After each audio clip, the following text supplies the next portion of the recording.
Hello friends, what are we going to discuss in this video? Significant information only. We accept few things and we realize many things. Right? What's the difference between acceptance and realization? 100% this is not going to be a psychology class. I'm just trying to relate this to trading. For example, we accept the role of father is important in our family during our younger age.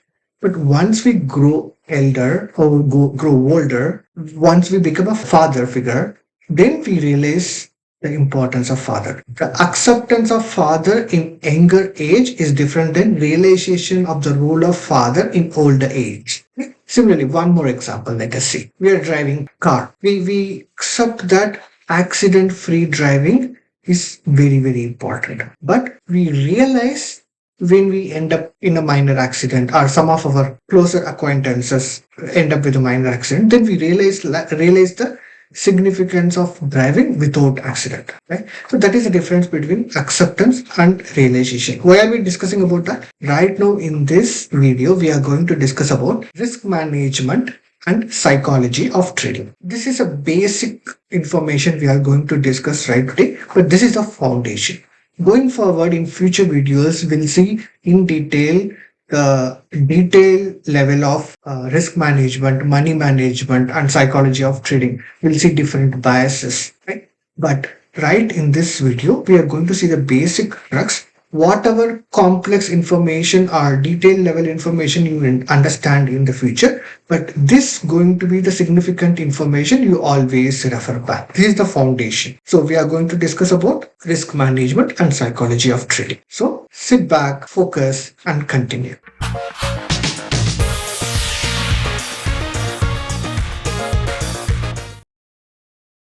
In risk management, the first concept we are going to review is risk reward ratio. Risk reward ratio quantifies the risk versus the reward of a trade. Let's see with an example. We are buying a stock, XYZ stock, at $50 and we are setting a target for $51 and we are setting a stop loss or protective stop loss at $49. So in this case, what will be the risk reward ratio? Yes, you are right. It is risk reward ratio is 1:1.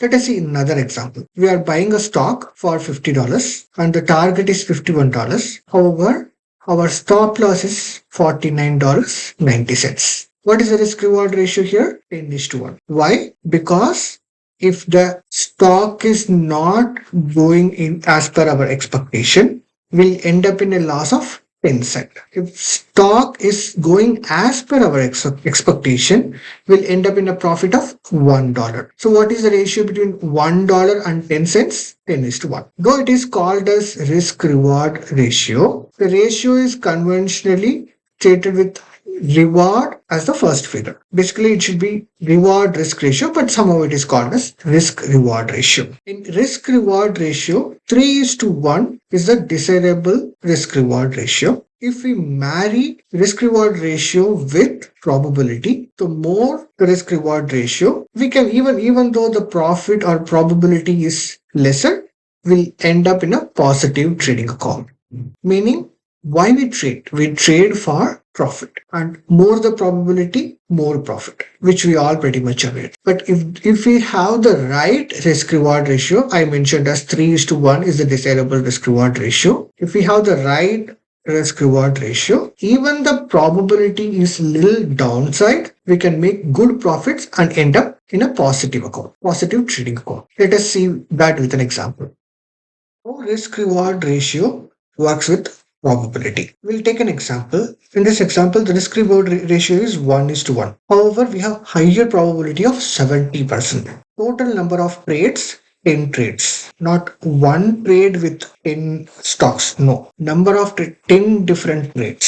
We are entering into a stock XYZ at $50. Target is $51. Stop loss $49. Out of 10 trades, 7 trades were profitable for us and 3 trades were end up in loss. In 7 trades, we made $7 profit because we bought at 50, sold at 51, $1 profit. So 7 trades, we made $7 profit and 3 trades end up in a loss and we made $3 of loss. $50 minus 49, we made $3 loss. What is the net profit? $4. Let us see another scenario. Here the risk reward ratio is 3 is to 1. Higher risk reward ratio. The reward is 3, risk is just 1. Here the reward is 1, risk is also 1. Here is reward is 3, risk is 1. Only 40% probability of higher reward. $3 of reward or 3 reward. Similarly, even here we are making 10 trades, buying XYZ stock at $50. Our target is $53, stop loss is $49. Out of 10 trades, 4 trades end up in profit and 6 trades end up in loss. So what is our profit here? 50 minus 53, $3 profit. Number of trades end up in profit, 4 trades. So 4 multiplied by 3, I get a profit of $12 on my 4 profitable trade. I made a loss of $1 for my last trade and 6 lost trade multiplied by 1, I made a total loss of $6. So my net profit is $6. What is our findings? What is our conclusion? Here, when the risk reward ratio is low, probability is high, we made a profit of $4. Risk reward ratio is high, probability is low, we doubled our profit, right? So the conclusion is always try to have the desirable risk reward ratio is 3 to 1. Try to stick with that.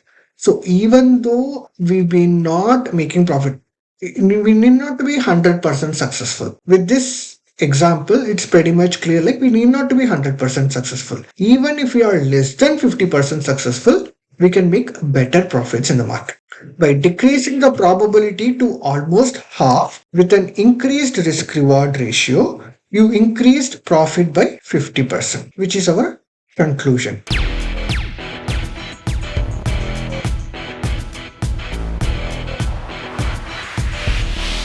Number 1, lack of methodology. We should have a simple, clear, and concise way of looking at the market.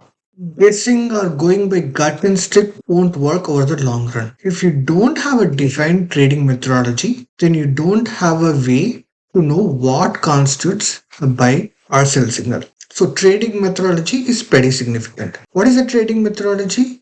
How to overcome this problem? Write down your methodology. How to write down your methodology? How it should look? Define in writing what your analytical tools are and more important, how you use them. It doesn't matter what strategy or tools you use. Your efforts to determine what constitutes a buy, a sell, your trailing stop, and instruction on existing position. The best hint to have a best trading methodology. If your methodology can fit in a 3 by 5 card, it's the best trading methodology. Otherwise, it's too complicated. So make it simple. Use whatever the strategy you want. RSI, MACD, stochastic, ADX, anything. But you should have a laid down methodology. If you give your methodology to somebody else, they should be easy to understand and it should be easy to execute. That's how your methodology should be. It need not to be right. Gradually, over a period of time, you will correct yourself. Lack of discipline. The formula for success is to consistently apply a proven methodology. Stick with realistic expectation. For instance, the goal for every trader the first year should be